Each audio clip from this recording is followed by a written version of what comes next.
What's up, basketball coaches, players, and fans? Welcome to the Pass First podcast, where we share our knowledge of the game. My name is Alex Engel, and I'm here with my partner, Augie Johnston. We hope you're able to take something away from this podcast that will help you on your basketball journey. Today, we're going to be talking about women's basketball, specifically the high school, college, and even the professional level. And we have two guests, Din and Lynn Lepepe, who both played at Cal Poly and now currently play professionally in Spain. If you've been listening on iTunes or Spotify or following us here on YouTube, please make sure to like and subscribe. So without further ado, let's get right into today's episode.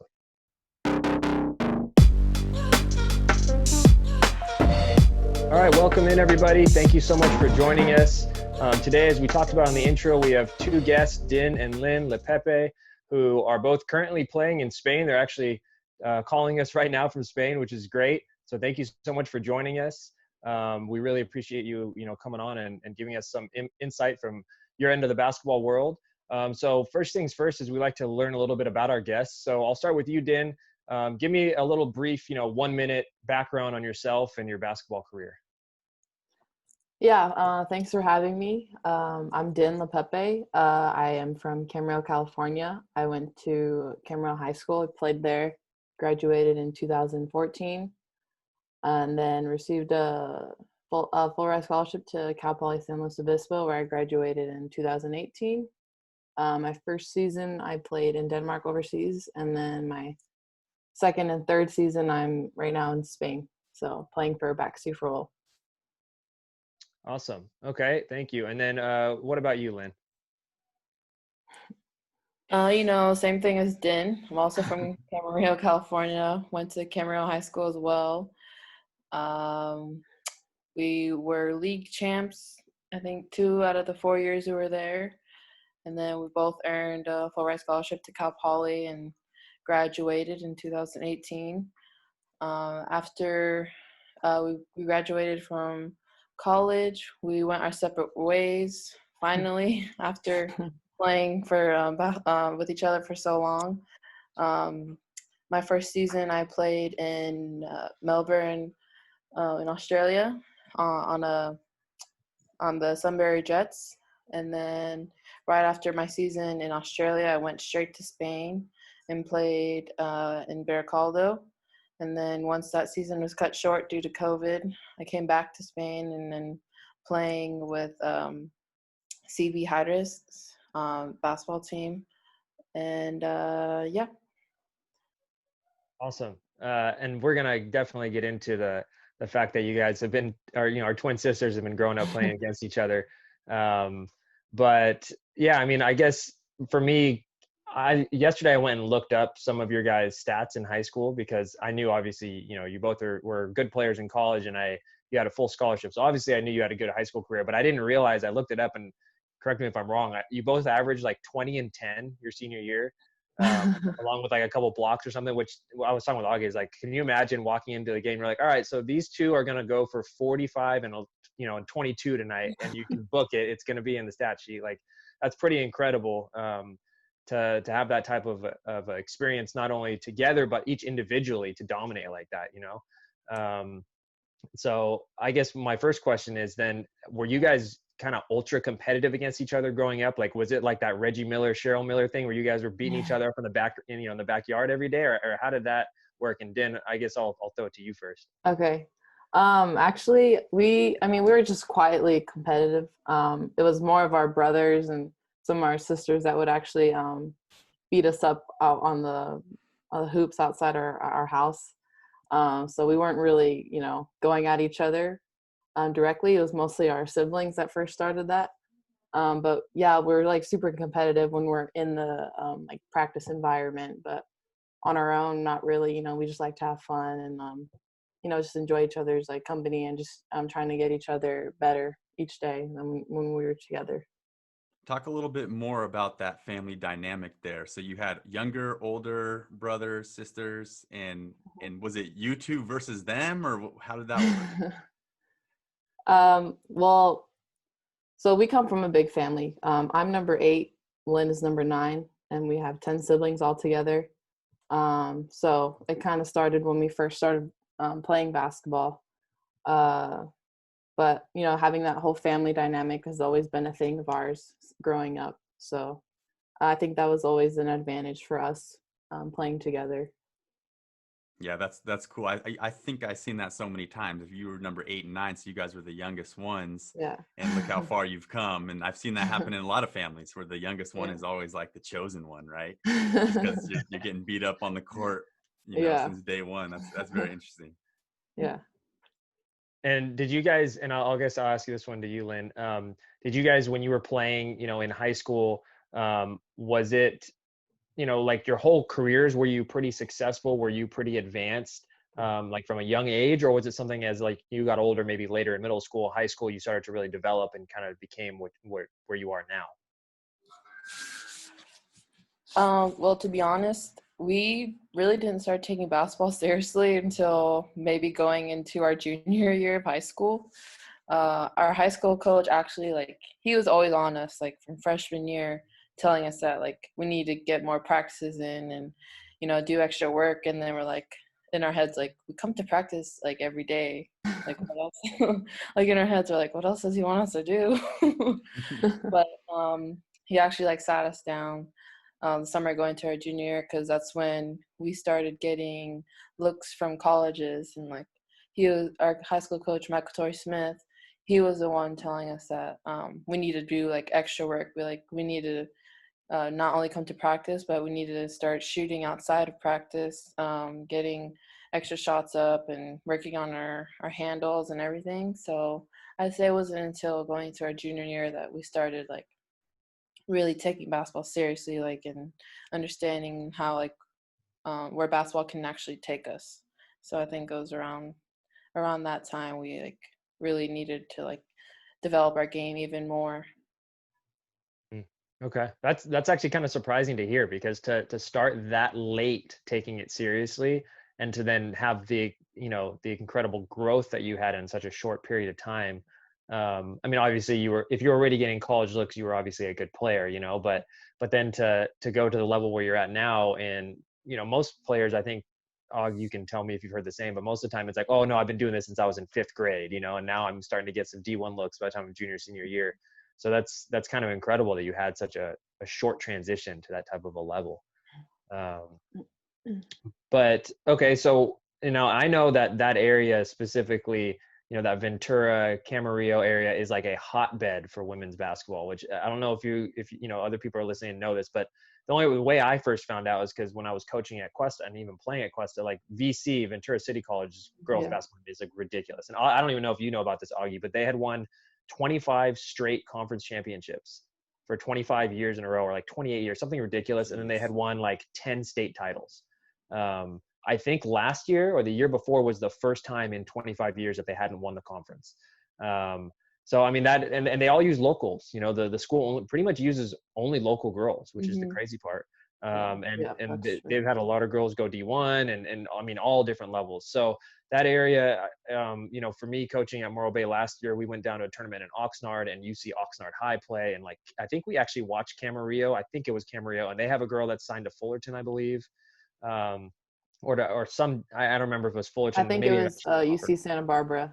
Oh, that's what it was. Yeah. Okay. So they're just, you watch those teams, I'm like, wow, every team in that area, the big schools, they're all dominant. Like they're so good. And it's interesting how that specific area is just really good at women's basketball.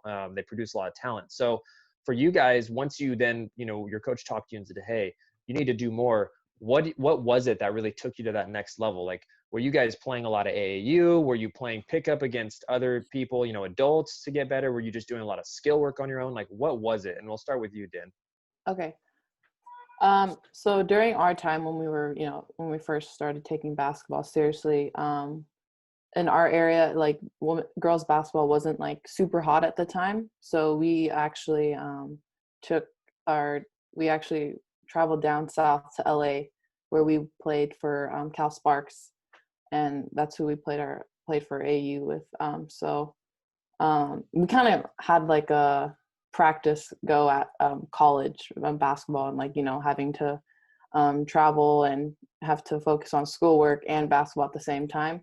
So we played a lot of AAU then, and then also during that summer of going into our junior year, we also found time to play pickup at local churches in our area. So that's kind of where we, first started building our skill and developing our skill work and like ball handling, just like, the little things. So. Okay. And Lynn, I'll ask you this. Were you guys doing a lot of like skill work partnered together, or were you more working out on your own, or, how did that work? Yeah. So in the mornings, we'd actually get up in the mornings and go to the high school before school would start. And our mom she like got us into working out. So it was just us two in the mornings. So on days where we didn't play games, she'd have us running on the track, working on our conditioning and all that. So we'd run like a mile or so and do some stairs. And then games or days where we had games or like we just didn't feel like running, we'd go to the gym and we just get some shots up, and then we get some shots up for like an hour or so, and then get ready for school and go straight to class then. And then even in practices, when like college coaches were allowed to come to our practices and watch, our coach he gave us like heavy weights for our hands, just to like work on our ball handling and like, just getting our hands ready and all that. And then he'd make time during practice to let us get shots up, like for like us particularly, but of course all the other girls. And then even sometimes after practices, we'll stay and our coach would help get some shots up for us. And then just like the making sure that we get like the shots that we usually would get in our offense at the time. So just getting all those types of shots up and everything. It sounds like it was kind of like a from morning till night type of thing, where every day you guys were doing something to continually work on your game. And I think we've talked about this in previous episodes, that a lot of kids talk about, I want to go play in college, I want to go play in college, but then they're only willing to show up for practice 2 hours and go home, and they don't understand that sometimes it's going to require sacrificing, getting up early or staying late and not hanging out with your friends, or maybe being a little more tired that day. But that's cool to see that you guys both had that same dedication on that. So, okay. So then once you had started to develop, a little bit more and start to gain more interest from colleges, first off, what made you choose to go to Cal Poly? And then were there any other schools? Obviously you had other schools recruiting you. Were there any others that were like high in your consideration list? And if so, again, like what made you pick Poly over some of them? And I'll guess we'll start with Lynn on this one. Okay. Yeah, so a lot of schools that were looking at us were like within the Big West. There was Fullerton, there was Northridge, there's Cal Poly, of course, and then Santa Barbara started recruiting us really late. But yeah, most of the teams were within the Big West, but it was really between Cal Poly and Northridge. In the summer, our high school team, we always went to the team camps up in Northridge because like they were pretty local for us, not too far. And we really talked to Jason Flowers a lot. He was a really cool guy, and he was just easy to talk to, and he like really wanted us to come to Northridge, and me and my sister were really, like kind of going towards Northridge. But then we started, Cal Poly was also, they were the first ones to show interest in us, like a lot of interest. And like they were the first campus that we went to go see, and we saw them multiple times, like maybe like 3 times.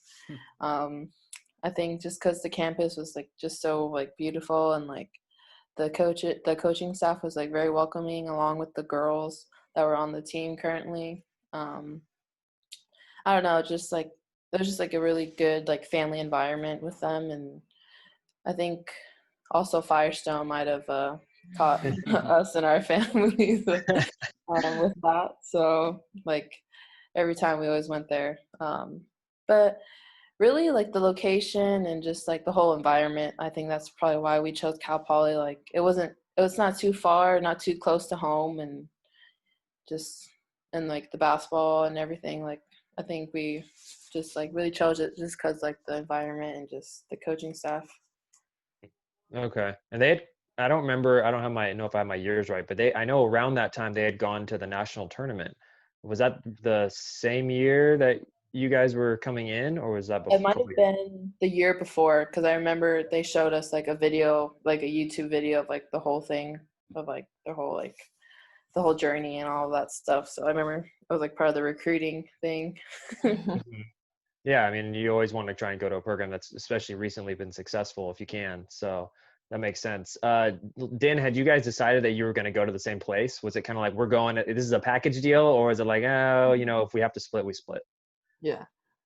So at first, when we first started getting interest from colleges, like um, I think it was, I don't know which way it was, but one of us started getting more interest than the other, and then we were like, oh well, I guess if we need to go, to different colleges, I guess we'll be okay with it. But then we kind of grew a lot closer from like training every day together. That we're like, all right, well, I kind of like you a lot, so I guess we'll stick together and keep training and get better. So at first we were okay with like being separated, but then we decided no, we'll become a package deal. So Mm. I thought that was interesting for us. Like we kind of were learning about each other and about ourselves. So yeah. So it really was a package deal in the end. Yes. Oh wow, wow, that's Yeah. cool. That's really cool for the colleges too, right? Because they get Yeah. two players, Mhm. and with I guess not as much recruiting efforts as it would Yeah. be to get two separate people from different places. Mhm. So that's interesting. Yeah, and probably a pretty rare experience too. I don't know how often twins go and play at the same school, or even are both good enough to go play. So Yeah, that's cool in exactly. itself. Okay, so then let's take us through like what a normal day was, and Dan, I'll have you start this one off. Take us through like a normal day at Cal Poly. You're finally there, you're on campus. Um, you're already used to doing your 6 a.m. workouts or whatever, your early morning workouts and all that. So how was it? How was that experience at Poly? What kind of stuff did you have to do every day? And you can talk about on and off the court. Okay. All right. So, well, it's been like 2 years since I've been in college, so I'll try to, try my best to see what I went through in a day. Okay. So we'd always wake up early. We always had early morning practices during my whole 4 years there at Cal Poly. So wake up early. We'd usually take our breakfast to go because we would usually have to drive to the gym. So we'll have practice, and then usually we'll have a lift session right after, and those usually would take about 45 minutes to an hour. And then quickly would have to shower before class. Sometimes we wouldn't even have time to shower and have to go straight to class. And then after class, we would usually need to go to the training room and get some treatment done, and then try to eat at the same time. I think finding time to eat was always difficult. So we'd always have to like try to pack stuff before, and then more classes throughout the day. And then of course we'd also have to find some time to do our study hall hours. We were required to do about 25 hours a week. So you always had to fit in as many hours as you could each day. Um, and then finally have some time to socialize here and there with some of the other athletes within the athletic department. And then we'd also, I mean, me and Lynn would also, and before we would go home, we'd have to like get in the gym and get some shots in at some point during the day, and then shower again, and then go home, have dinner, do homework, and then call it a day. Wow. That's yeah, Yeah. that's a really busy day. And again, I don't know how many people realize all that goes into being a college athlete, Mhm. and thinking about all that stuff. Um, Lynn, did you feel that your guys' preparation in high school and the fact that you were used to, having those longer days made that transition easier to college? Because I know a lot of kids that go from high school to college and it's almost like a culture shock where they're like, whoa, this is way more than what I thought I was gonna get into. And some kids quit because they can't handle it. So Lynn, did you think that made it a little easier for you to transition into that college lifestyle? Yeah, actually, I remember our freshman year, like me and Din had like a routine. I mean, having advantage living on campus at the time as a freshman, and we literally lived maybe like less than 10-minute walk to Mont, and warm up would be at 5:45. But me and Dan, we woke up like at 4:45, like an hour before you actually had to warm up, because me and her were super scared to be late, because we had a thing that for every minute you're late to practice is a mile. So me and her were like, okay, we got to get up. So warm up was at 5:45, but you'd probably find us in the gym already shooting by like 5, and like we were probably the first ones there. I think we were there before the coaches a couple times, and like I remember Coach Faith was like, she said something about how we were always the first ones and the last ones to leave. So I think just waking up early and already getting like those shots up, or like just getting warm for practice, I feel like that helped a lot. From waking up early in the mornings to run at our high school helped a lot. But I think adding in the academic part was probably like the hardest part for sure. I remember one time I didn't get the full 25 hours in, and Coach Dupe, she like pulled me aside, like, so how come you didn't get your hours done this week? And I was like, oh, I didn't have time, Coach Dupe. I'm sorry, but it won't happen again. I was scared to death when that happened. But definitely, like, having to fit the academics part in was like a really culture shock, at least for us, for a couple weeks. But eventually, we found a way to make it happen. So it sounds like you guys have really great work ethic, and although you fell in love maybe with the sport a little late, like junior year, sounds like somebody taught you, whether it was your high school coach or your mom, that you got to put in a lot of work. And I guess the question is do you consider you guys like, is that something you hang your hat on, like no matter what team I'm on, no one's going to outwork me? Is that kind of a motto you guys have? I would agree. Like definitely our parents, they really um, gave us a good example to live up to, because I mean, having to raise 10 kids together was, already a huge thing to us and something that we admire for them. So we definitely want to live our lives kind of like them, and try to, work as hard as they did.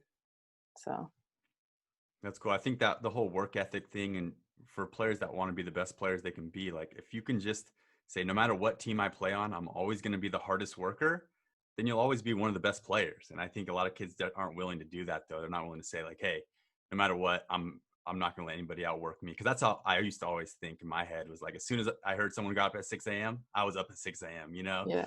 and I never wanted to let anybody outwork me. So I think that's just something that everyone that's listening can take away. Yeah. And I think too, you can take it to everything once you're done playing. Once you build those work ethic, or that work ethic in sports, you can then transfer it to whatever you do. Even if you have a 20-year career, eventually at some point you got to stop playing, right? So when you move on to that next area, you'll still have that work ethic. So I agree with that, and that's cool. And obviously your parents did a great job raising you both to instill that in you. So shout out to mom and dad on that one. That's a lot of respect for that. So.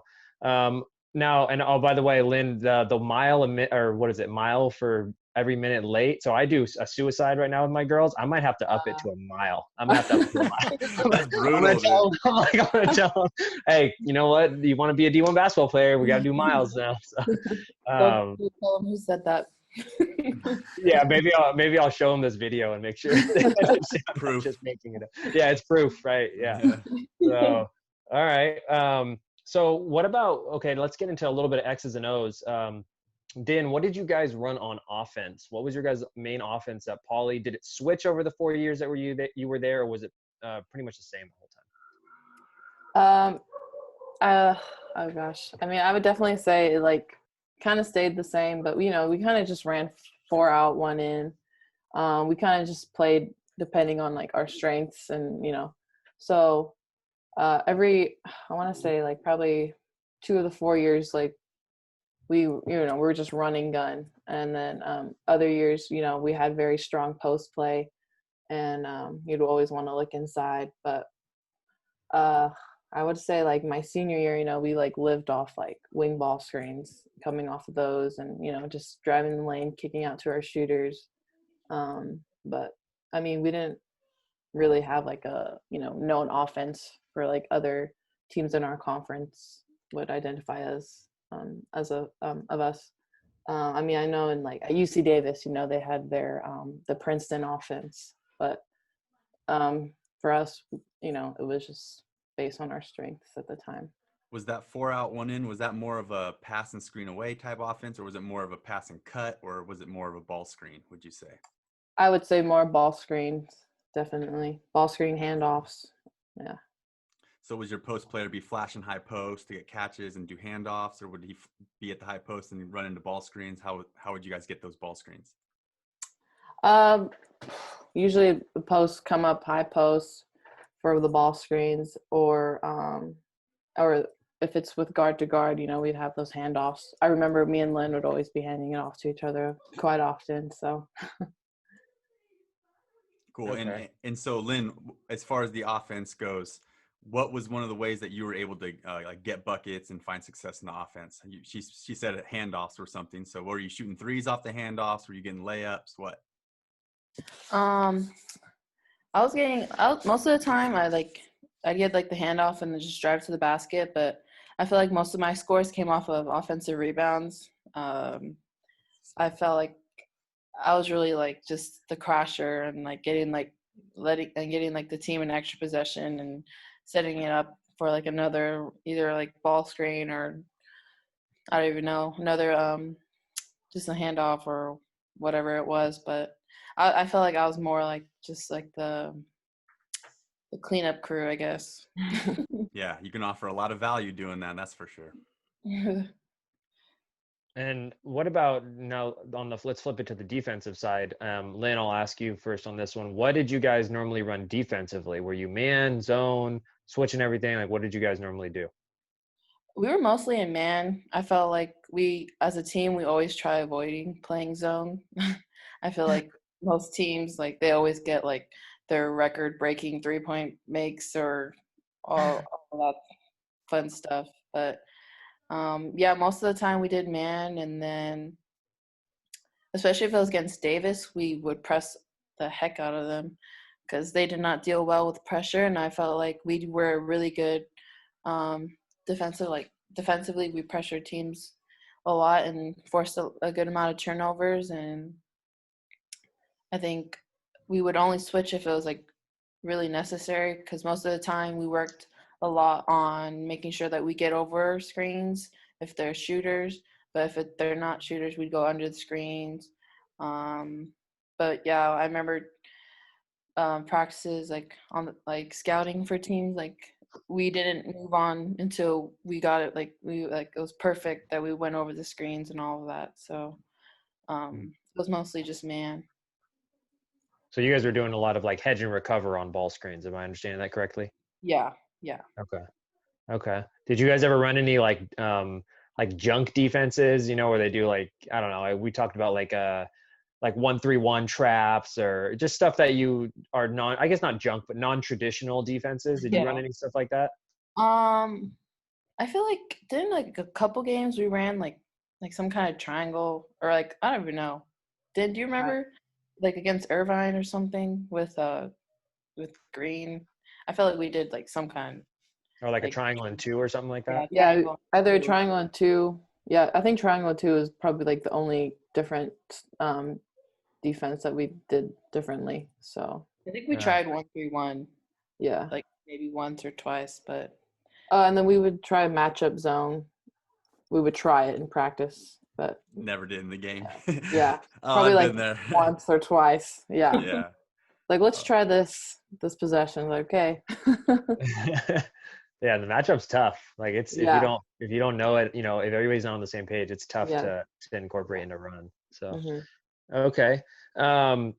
So how did you guys, you know, a lot of people when they think of D1 basketball, they think of, you know, obviously the glamour and like you're really well taken care of and you get all the gear and all this stuff. And how was your guys' experience? Like, I guess I know you can't speak for all of women's basketball, but just kind of your knowledge of it.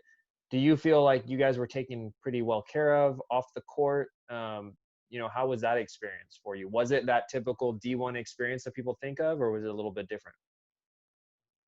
All right. Well, I'll go on this one first. It was definitely like not all glamour all the time, but just to be able to have that scholarship, get your education paid for, that's like pretty much the only thing that mattered. But yeah, we were given gear and stuff like that. But I mean, the gear for us, we had to pass like a conditioning test, of course. Um, but everything else, like we were treated pretty well off the court. Our coaches always made sure that we were okay, like mentally, physically, emotionally, all that. So I mean, that's like pretty much the only thing you could ask for from a program, especially a mid-major program.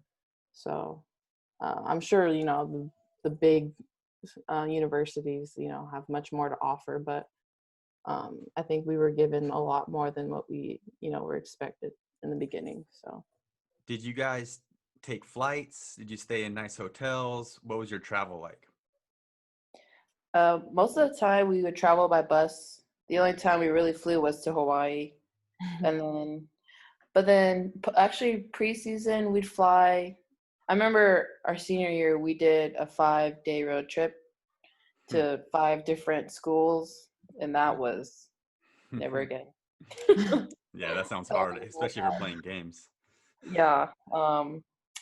But yeah, I mean, for conference, it was mostly bus rides, long bus rides, really long bus rides actually. Because most of the teams were in LA and we're in SLO, so it's always like a 5-6 hour drive. And then, of course, the drive to Davis was probably the worst. And of course, it was always during the week when we had to play them on a Wednesday. So class and everything, stress just comes.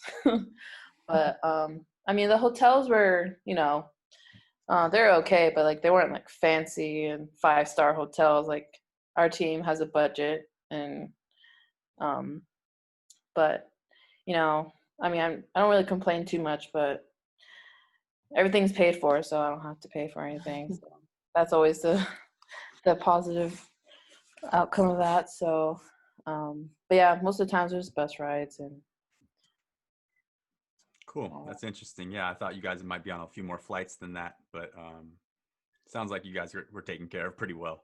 And I mean, probably maybe not better, but I know from my experience, I was taken care of a little bit better in college than I was when I went overseas because the budgets are just different. It's just a different experience. But anyways, yeah, thank you guys for that answer. And I think one thing, Din, that you said that I think gets lost sometimes is when kids are looking at schools, they're looking at like maybe what I would consider a little more superficial, which is the gear and the all the fancy glamorous stuff. And you said something that I think is really important. And you said our coaches checked on us, they made sure we were good, they took care of us, like they wanted to make sure that we were good as individuals. And that to me is really where you get the value out of a program, and that's what you really want from your coaches. Like, yeah, that's great if you get a bunch of gear on top of that, but if you're getting a ton of gear and your coach is treating you like crap, or he doesn't care or she doesn't care about you, then that gear is worthless. It doesn't mean anything. So I think that's a really good point, and it sounds like you guys had a staff that was really caring, which is again, like I would trade that for almost any type of amount of gear you could get. So okay, and what about like support for you guys at your games? Like, did you have good community and student support? Was it kind of like hit and miss? How was that? And Lynn, you can start this one. Yeah, I thought we had great community support. Like I think most of our fans that came to watch our games were like the older citizens of SLO, and and there's a bunch of kids, like a bunch of like little girls, some little boys that came and watched us, and we had great support from the community, I'd say.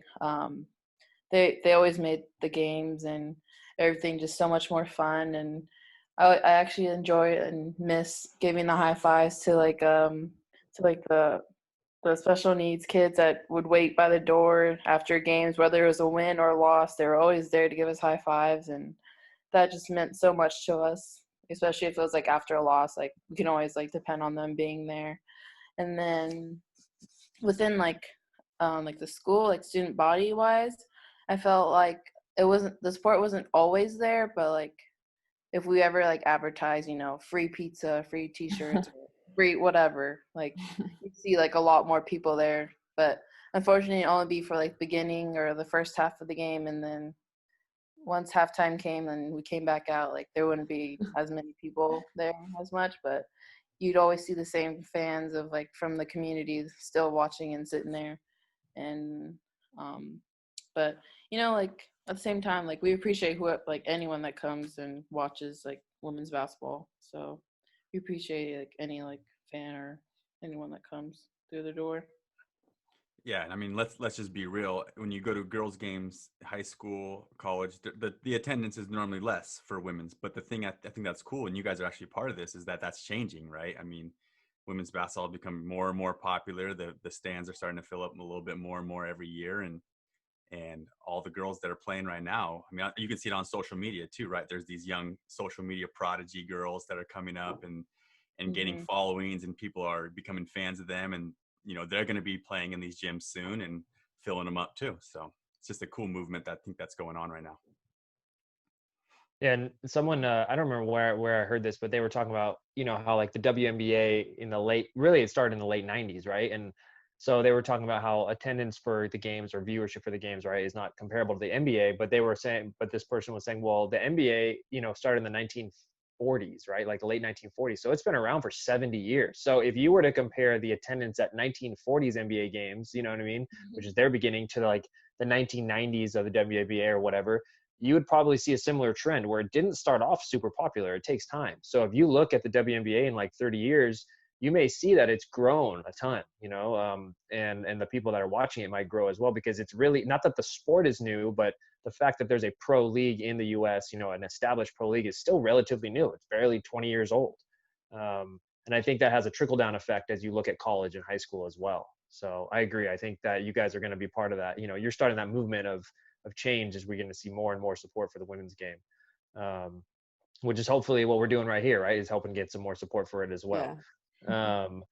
Okay. And would you say, and I guess we kind of touched on this a little bit, but what were some of the differences between the women's and men's game at the D1 level, like as far as just the overall experience, not necessarily the game itself? I mean, you can talk on that as well, but just the overall experience, because I know you guys knew, the men's program and how their program was run and taken care of. Was it very different, or was it pretty similar? And Dan, you could start with this one.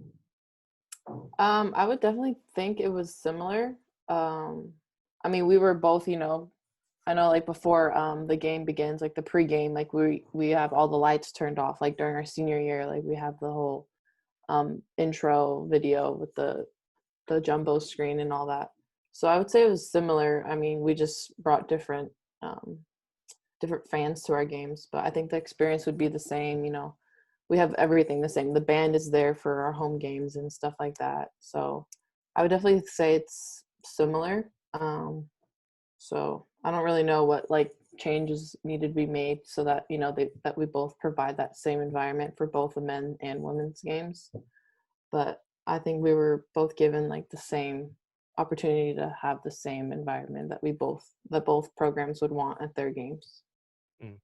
Okay. And I think a good follow-up question for Lynn would be, what about high school? How was the programs, what was the opportunity there? I know it's a long time ago. I mean, what do you call our games were actually like Tuesdays and Thursdays, and the boys' games were Wednesdays and Fridays.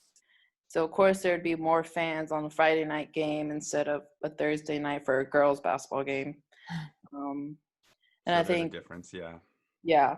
I mean, I don't even think we had cheerleaders at most of our games, but I can recall for the boys' game always being cheerleaders and all that. I mean, I could care less if cheerleaders were there, but I mean, it's a Thursday night. I mean, what do you expect? A lot of kids are like focusing on school anyways, and we're just out there playing basketball. So, I mean, there's just that difference. And then, but I think eventually once like our girls program started getting a lot better, like we did get a lot more fans, and slowly but surely, like I think our senior year when we made it to semifinals and we had the game at our home court, that was like probably the most packed our gym has ever been, like for boys and girls basketball. Like I always remember that night and it was like a school night. I'm pretty sure too when we played, and that gym was like packed to like the fullest capacity. I'm pretty sure. Did you guys win that game? Yeah, we did. That's funny. On But, those school oh, nights, yeah. It was an biggest ugly game of your win, life, but we ugly did. win, biggest game of your life. You get the win. You get home at 10:30. You're exhausted. You got to go to bed and wake up at 6 a.m. and go to class. Yeah. All right. Well, then let's kind of transition now into your pro career. So first, and I'll start with you, Lynn, on this one. How much did you know about overseas basketball before you started to, go on that journey? And then how has your experience been so far? So it's kind of a two-part question. Yeah, so I remember our I've heard like alumni people playing overseas, like Molly Schlemer, Christina Santiago. Like I've heard like that. I heard like them going to play overseas, and like I didn't really think about myself playing overseas really until like my senior year. We're like, oh my gosh, what am I gonna do when I graduate?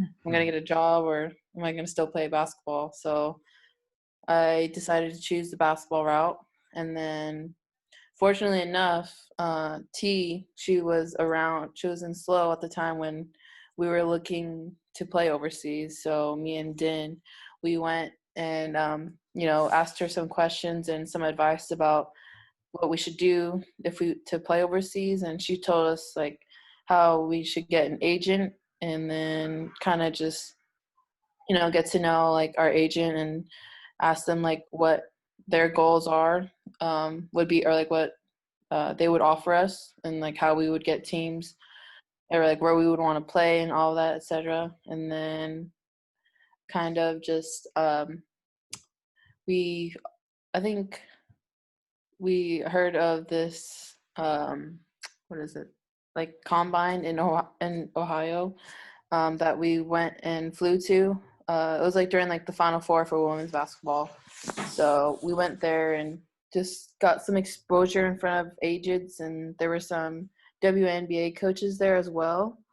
So we kind of just went and just to get some exposure for us, and then eventually we found an agent who was willing to take both of us to represent both of us and find teams for the both of us. So, and then you asked about my first season Just, overseas. yeah, and just in general, how's your experience been? Like, comparative to your college or high school, like how's that been overall? Has it been a lot different? Has it been pretty similar with how they're taking care of you, or? Oh, okay. Well, last year in Spain, my team my coach actually.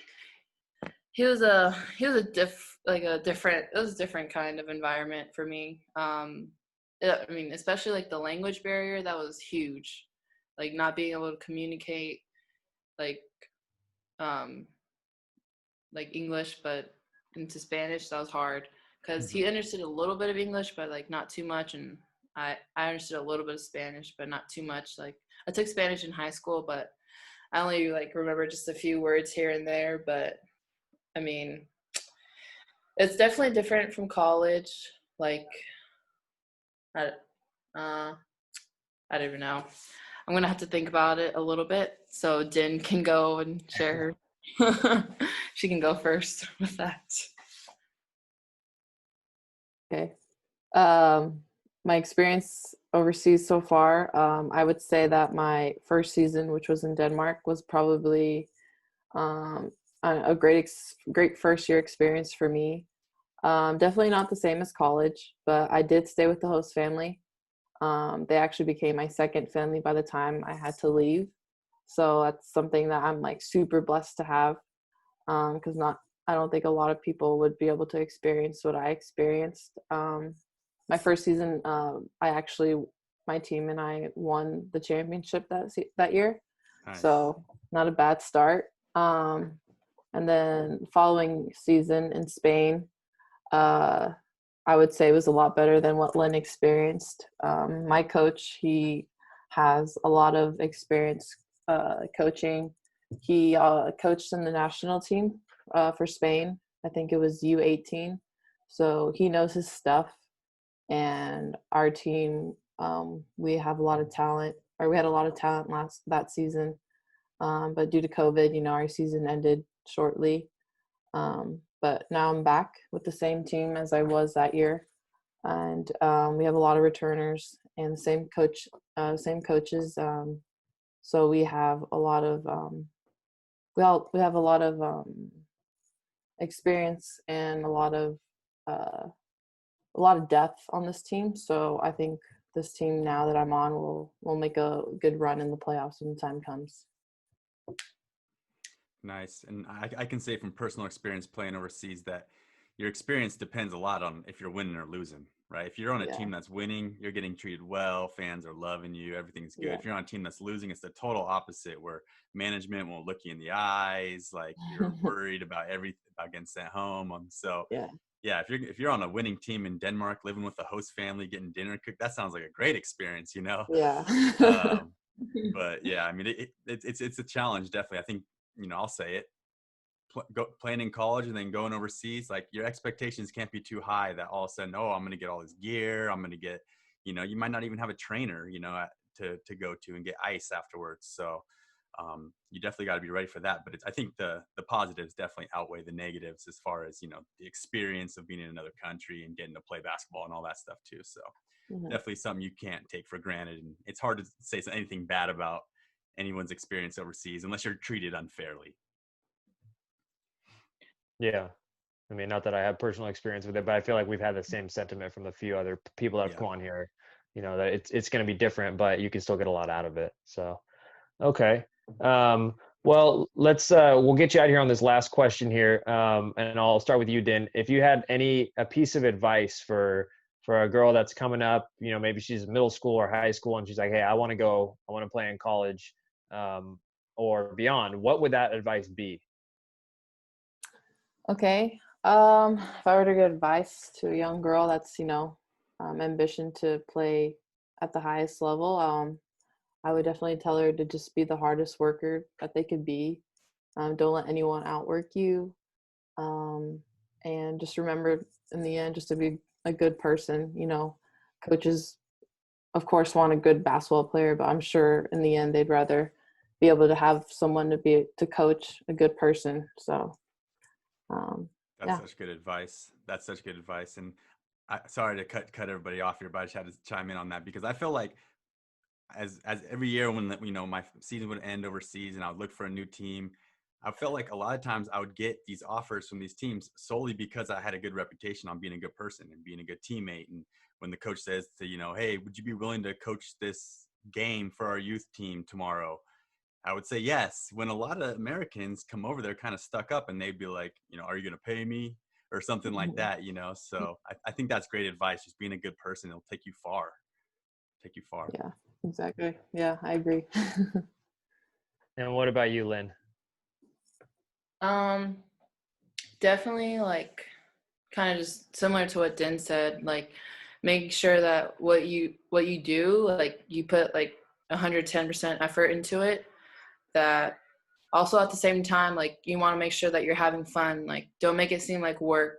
Make it like it's something that you love to do. Like it shouldn't be something like, oh, I gotta do this, I gotta do that.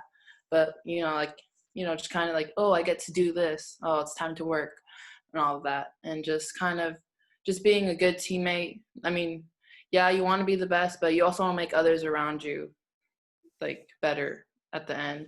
And then just put in the extra work and just remember why you're doing it, and just to remember like the dream goal and all of that, and making sure that you're coachable and everything.